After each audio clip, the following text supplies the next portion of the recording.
کراچی جھارکھنڈ میں enforcement directorate E D کی team نے انجینئر وریندر رام کے معاملے میں آج چھاپا مارا اور جھارکھنڈ کے دیہی ترقی کے وزیر کے پرسنل سیکرٹری سنجیو لال کے معاون جہانگیر عالم کے گھر سے اب تک 30 کروڑ سے زیادہ نقدی برآمد کی ہے۔ اطلاعات کے مطابق نقدی کے اور بڑھنے کے آثار ہیں۔ ای ڈی نے فروری 2023 میں جھارکھنڈ دیہی ترقی محکمہ کے چیف انجینئر وریندر رام کو کچھ اسکیموں کے نفاذ میں مبینہ بے ضابطگیوں سے متعلق منی لانڈرنگ کیس میں گرفتار کیا تھا۔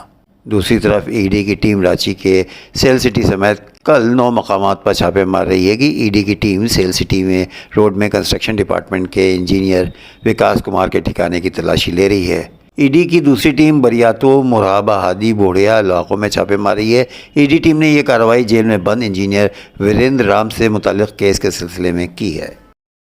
دہلی کی ایک عدالت نے پیر کو بھارت راشٹریہ سمیتی BRS کی لیڈر کے کویتا کی ضمانت کی درخواست کو منظور کرنے سے انکار کر دیا ہے۔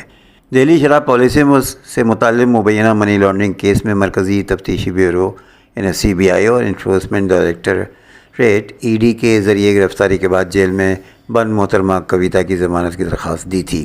راؤز ایونیو کورٹ کی خصوصی جج کاویری باویجا نے منی لانڈرنگ کیس میں کویتا کی ضمانت کی درخواست مسترد کی ہے۔ محترمہ کویتا کو 15 مارچ کو ای ڈی اور بعد میں CBI نے عدالتی حراست میں گرفتار کیا تھا۔ عدالت کی جانب سے جیل میں پوچھ گچھ کی اجازت دینے کے بعد CBI کے ہاتھوں ان کی گرفتاری عمل میں آئی تھی۔ CBI نے اس معاملے میں سرین چندر ریڈی کو بھی گرفتار کیا ہے۔ ریڈی مبینہ طور پر کویتا کی اس یقین دہانی پر شراب گھوٹالے میں ملوث ہو گیا کہ اس کی دہلی حکومت میں رابطے ہیں اور وہ کاروبار میں بھی اس کی مدد کریں گی۔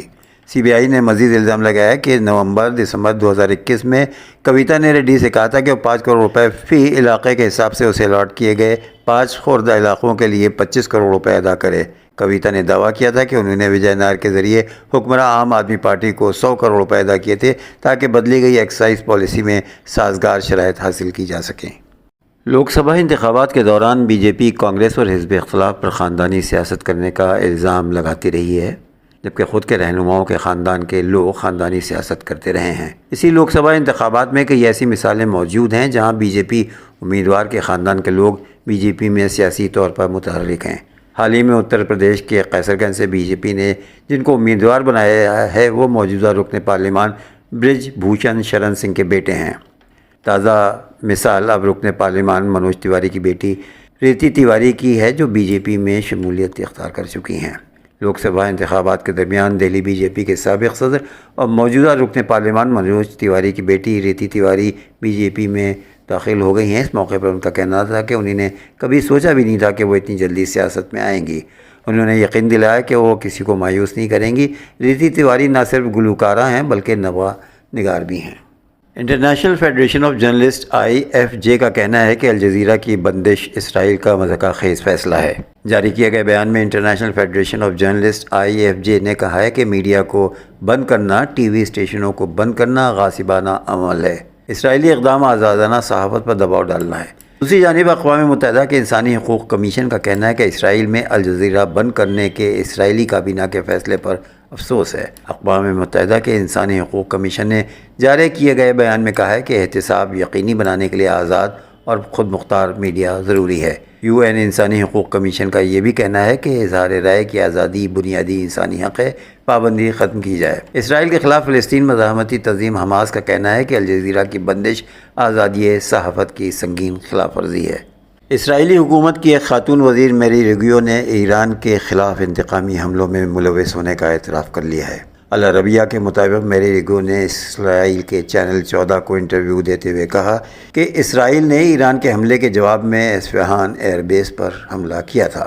میری نے ایران کے اندر کامیاب حملے کو عظیم معجزہ قرار دیتے ہوئے کہا تھا کہ ہماری جوابی کارروائی نے ہماری دفاعی صلاحیت کا ثبوت پیش کیا ہے۔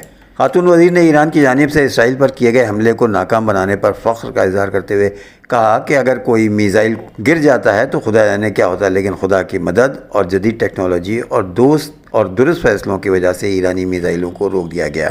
ان کا یہ بھی کہنا ہے کہ ایرانیوں نے سمجھ لیا اسرائیل ایسا ملک نہیں جو حملوں کو برداشت کرتا ہے۔ واضح رہے کہ 1 اپریل کو شام کے دارالحکومت دمشق میں ایرانی سفارت خانے پر اسرائیل کے فضائی حملوں کے نتیجے میں 7 ایرانی فوجی افسر شہید ہو گئے تھے، جس کے بعد ایران کی جانب سے 13 اپریل کی شام کو سینکڑوں ڈرونز، بیلسٹک میزائلوں اور کروز میزائلوں سے اسرائیل پر حملہ کیا گیا تھا۔ اور اب آخر میں پیش ہے ایک دلچسپ خبر۔ فرانس میں نان بائیوں نے دنیا کی سب سے طویل ترین روٹی تیار کر کے نیا ریکارڈ اپنے نام کر لیا ہے۔ گنیز ورلڈ ریکارڈ کے مطابق فرانسیسی نان بائیوں نے اتوار کو پیرس کے نواحی علاقے سوریسس میں 140.5 میٹر یعنی 461 فٹ لمبا بیگیٹ تیار کر کے ایک نیا ریکارڈ قائم کر دیا ہے۔ رپورٹ میں یہ بھی بتایا گیا ہے کہ اس بیگیٹ کا کچھ حصہ فرانسیسی عوام کو چکھایا گیا اور باقی بے گھر لوگوں میں تقسیم کر دیا گیا ہے۔